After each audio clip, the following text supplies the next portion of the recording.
Good morning and welcome to KidNuz. I'm Tori. It's Tuesday, April 21st, 2020. And we begin with something that has never happened before. Yesterday, the price of oil dropped below zero and then kept free falling all the way down to minus $37 a barrel. That means for a short time, sellers weren't just giving it away, they were paying people to come get it. The reason comes down to supply, demand, and storage. Because of the coronavirus, we're not driving cars, airlines aren't flying planes, and many factories have shut down.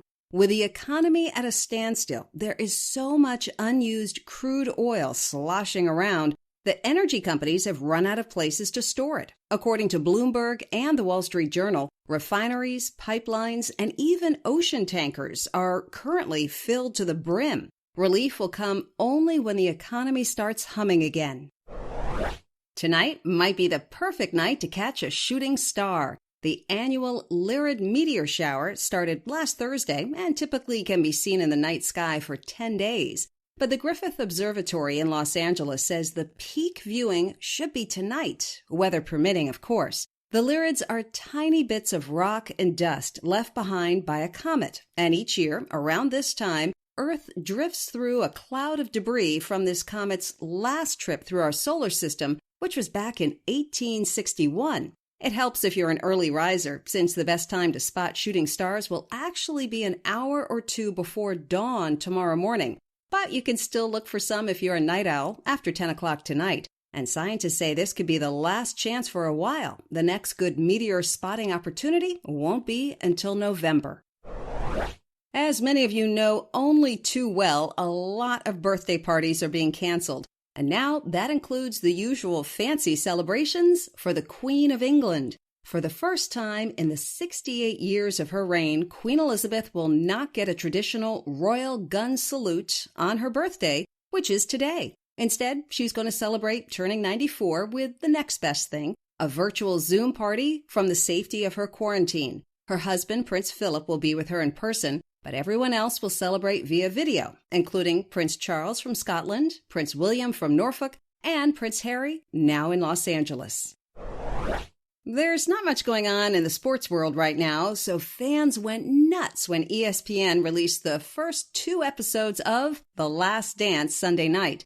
It's a 10-part series on the rise and dominance of basketball superstar Michael Jordan and the Chicago Bulls. His Airness, as he was known for making slam dunks from the free throw line, played 15 seasons in the NBA and won 6 championships with the Bulls in the 1990s. LA Lakers legend Magic Johnson raved about the show on Twitter, saying young fans who never got to see MJ play now understand why he's the GOAT of his sport. The next episodes air on Sunday. The shelter-at-home order is tough on everybody, but especially those who live alone. Now, a group of Canadian teens is making sure that a little lift is only a phone call away. They created Joy for All, a free hotline with frequently updated jokes, stories, guided meditation, and education. The high schoolers will update the pre-recorded content until June, or longer if the isolation hasn't ended by then. Kids around the world are encouraged to add their own messages of positivity through the website at joyforall.ca. That's it for KidNuz. A big thanks to our generous listeners for their really helpful donations at this time. And if you'd like to make a tax-deductible donation, just go to our website, kidnuz.org. Now, the KidNuz quiz. The Lyrid meteor shower is made up of what?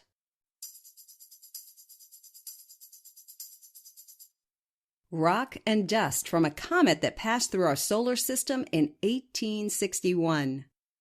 How many NBA championships did Michael Jordan win with the Bulls?